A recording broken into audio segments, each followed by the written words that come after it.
नमस्कार साथियों। आज हम बात करेंगे व्यावसायिक पाठ्यक्रम अर्थात वोकेशनल कोर्स बागवानी का एक्सपेरिमेंट नंबर 5 यानी प्रयोग क्रमांक 5। ऑब्जेक्टिव बीज बोने से लेकर वार्षिक पौधा कैसे विकसित किया जाता है उसे समझाना है हमें। तो हम बात करते वार्षिक पौधा या वार्षिक पादप उन पौधों को कहते हैं जो एक वर्ष के भीतर ही बीज से उत्पन्न होने से लेकर बीज उत्पन्न करने तक का चक्र पूरा करके सूख जाते हैं।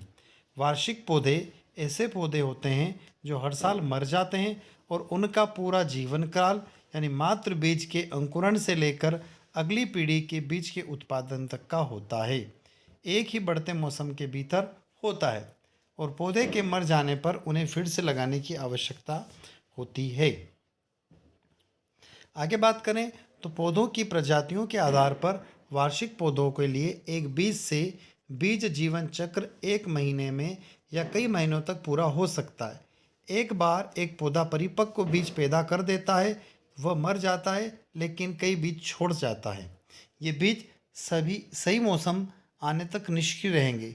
जब उनके बढ़ने का समय होता है और स्थितियां सही होती है तो बीज अंकुरित हो जाते हैं और फिर उसी चक्र से गुजरते हैं।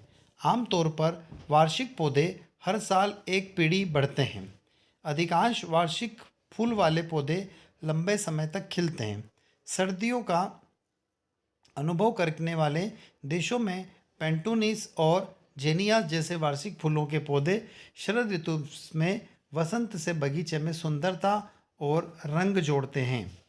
वार्षिक पौधा में सामान्य उदाहरण मकई, गेहूं, चावल, सलाद, सेम, मटर, जेरनिया और मैरीगोल्ड है। अब यहाँ पर हम अंतर देखेंगे वार्षिक पौधा, द्विवार्षिक पौधा और बारहमासी पौधे। वार्षिक पौधे सालाना मर जाते हैं। संपूर्ण जीवन काल यानी 1 महीने या कई महीनों का हो सकता है। द्विवार्षिक पौधे जो 2 वर्षों बाद मर जाते हैं।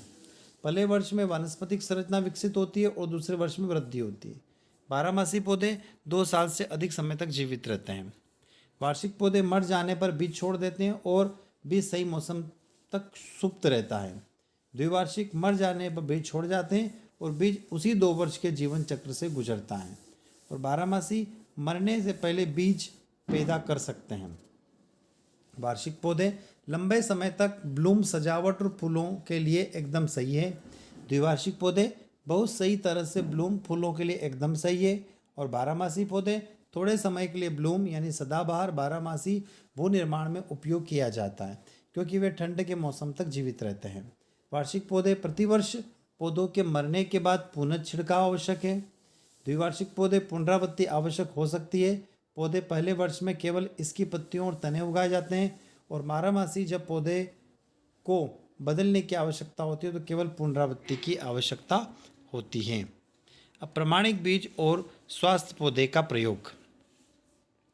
अच्छी कृषि अभ्यास सुनिश्चित करने के लिए प्रमाणित बीज का चयन करना सबसे जरूरी होता है।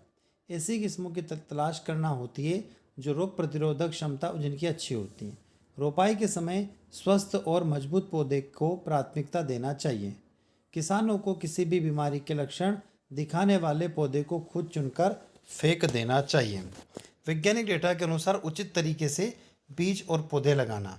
सभी उत्पादकों को इस बात का ध्यान रखना चाहिए कि सही तरीके से बढ़ने के लिए प्रत्येक फसल के विशेष रोपाई और स्थान संबंधी ज़रूरतें होती हैं। बीजों या पौधों को बहुत करीब लगाने पर पौधों में खराबी आ सकती है और फसल में पर्याप्त वायु संचार नहीं हो पाता है। वहीं दूसरी ओर उन्हें बहुत दूर दूर तक लगाने पर जंगली घास को उगने के लिए जगह मिल जाती है। ऐसी स्थिति में किसान को घास फूस नाशक डालने पर मजबूर होना पड़ता है जिससे बचा जा सकता है। आप ज़्यादा जानकारी के लिए प्रत्येक फसल के उचित बीजारोपण, जरूरत रोपने की दूरियों के लिए अपने स्थानीय लाइसेंस प्राप्त कृषि वैज्ञानिक से परामर्श लेकर करें। जल संसाधनों का सतत प्रयोग। किसानों को यह सीखने पर ध्यान देना चाहिए कि सिंचाई के लिए उपयुक्त पानी को समझदारी से कैसे इस्तेमाल किया जाए। प्रदूषण से रोकथाम के लिए पानी को नियमित विश्लेषण होना चाहिए।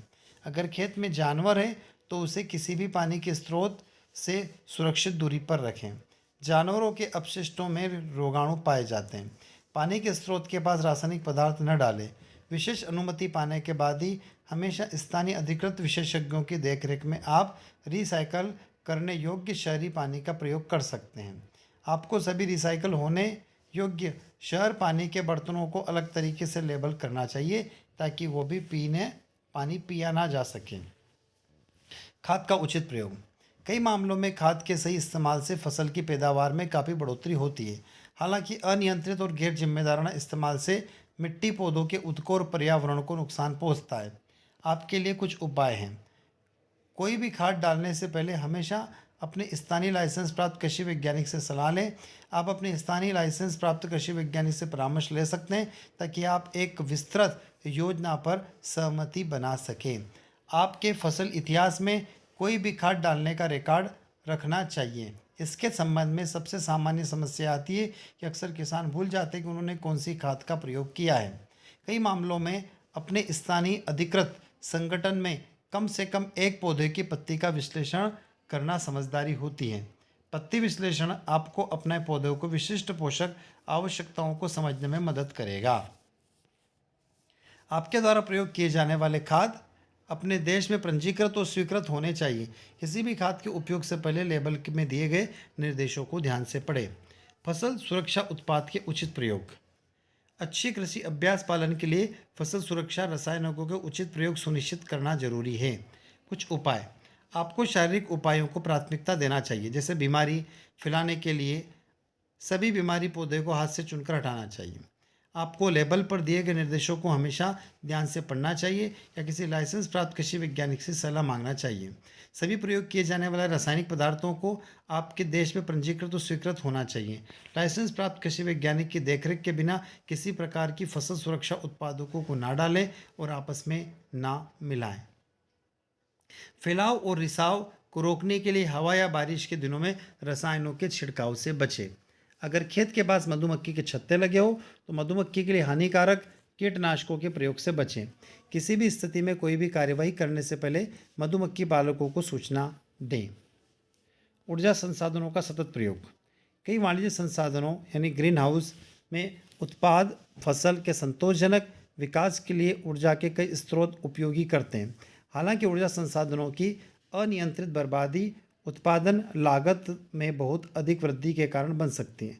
ज़्यादा नुकसान से बचने के लिए कुछ आधुनिक तकनीकों का सुझाव दिया गया है। आधुनिक ऊर्जा कुशल लाइटिंग उपकरणों का इस्तेमाल करें। यदि संभव हो तो ऊर्जा के अक्षय स्रोत जैसे सौर पैनल या भूतापीय स्रोतों का उपयोग करने पर विचार करें। पौधे की ज़रूरत के अनुसार प्रकाश और ऊष्मा प्रदान करें। पौधों को रोशनी और गर्मी की ज़रूरतों को कम करने के लिए अपने ग्रीन हाउस के निर्माण के लिए हवा वाले स्थानों की बजाय धूप वाले स्थानों को प्राथमिकता दें। फसल कटाई। किसानों और मजदूरों को कटाई के समय बहुत सावधान रहना चाहिए। उत्पादों को इकट्ठा करने से पहले कर्मचारियों को अपने हाथ धोने चाहिए और बालों को बांध लेना चाहिए। प्रक्रिया के दौरान धूम्रपान और शराब पीने की अनुमति नहीं होना चाहिए।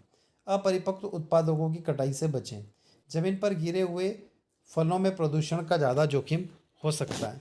किसानों को फलों और सब्जियों को साफ बर्तनों में रखना चाहिए। किसान उत्पादकों को जानवर, रसायनों और खाद से दूर रखें। छाया वाले स्थान रखना चाहिए।